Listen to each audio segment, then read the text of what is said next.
arthropods borne diseases. There are many arthropods like mosquito, housefly, and sandfly, like that, and they will spread numerous diseases.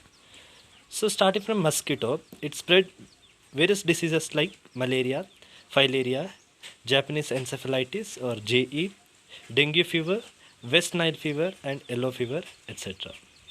And housefly will spread typhoid and paratyphoid fever, diarrhea, dysentery, cholera, gastroenteritis, amoebiasis, helminthus, poliomyelitis, trachoma, conjunctivitis, anthrax, etc. So these are the diseases caused by or spread by housefly. They act as a vectors. Okay, vector means organism which transfers the disease from source to the host.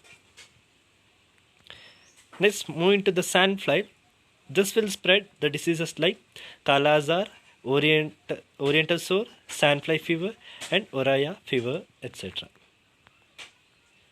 And tsetse fly will spread sleeping sickness, and louse will spread epidemic typhus, relapsing fever, trench fever, pediculosis, etc. And rat flea will spread bubonic plague, epidemic typhus, chiggerosis, Hymenopsis diminuta. These are the diseases spread by rat flea. And black fly will spread onchocerciasis, and radovid bug will spread Chagas disease, and itch mite will spread scabies. There is one more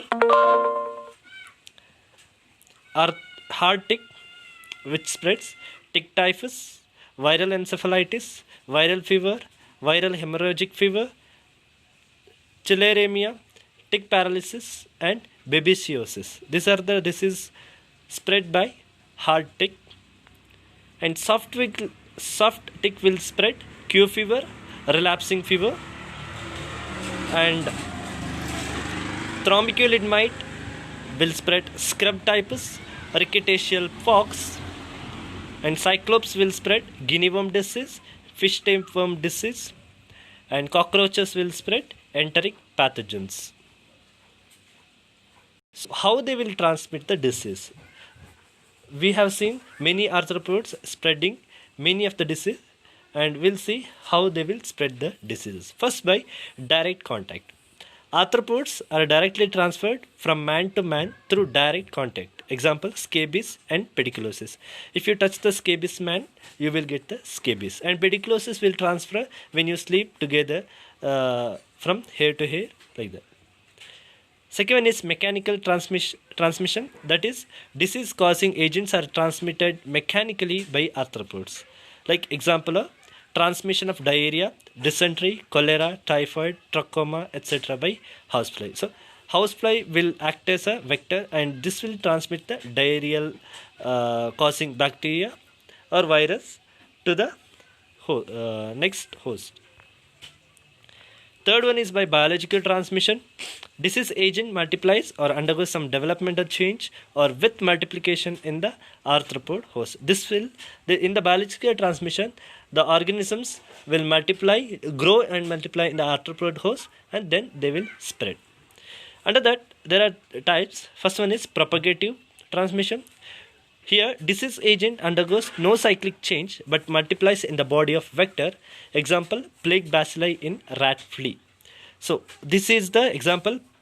Plague bacilli will not undergo any cyclical change, and this will multiply in the body of vector, that is in the rat flea, and it will be transmitted to the human. Next, cyclopropagative.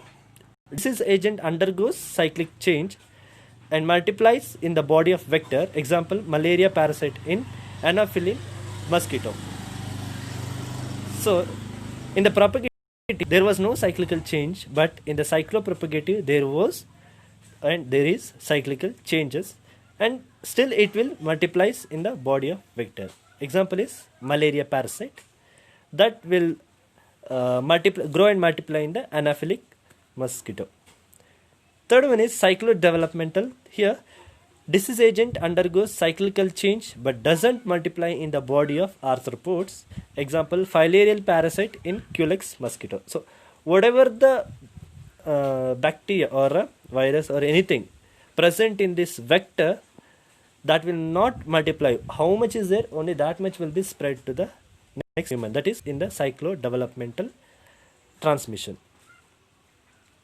So what are the principles of arthropod control? How you can control? First one is by environmental control, second chemical control, third biological control, fourth genetic control, fifth newer methods, and sixth one is integrated approaches. So under first one, environmental control, you can control this development of arthropods by elevation of breeding places, filling and drainage operation, carefully planned water management, provision of piped water supply, proper disposal of waste, proper housekeeping. So environment means whatever surrounding you are living, there you should keep it clean. There should not be any water lodging in any tube or tire or any shelves, and you should change the water properly. And anything pit anything is there, you can fill it, and you can operate the drainage. If anything block or anything is there, you can clean it up, drainage. So that is how you will control the arthropods environmentally. Second is chemical control, that is you are spraying the insecticide. Example, organochlorine, organophosphorus, carbamate groups compound to control vectors but yield the harmful effects to environment. So chemical control you can use, but this will also affect the human. So environmental control is best, we can say. But if it is very large, arthropods are very large, and in number of it's so much is there, means you can use the chemical control. You can spray the insecticides. Third one is biological control. It is control arthropods by using other organisms to minimize environmental pollution. See, like Gambusia fish to control the malaria.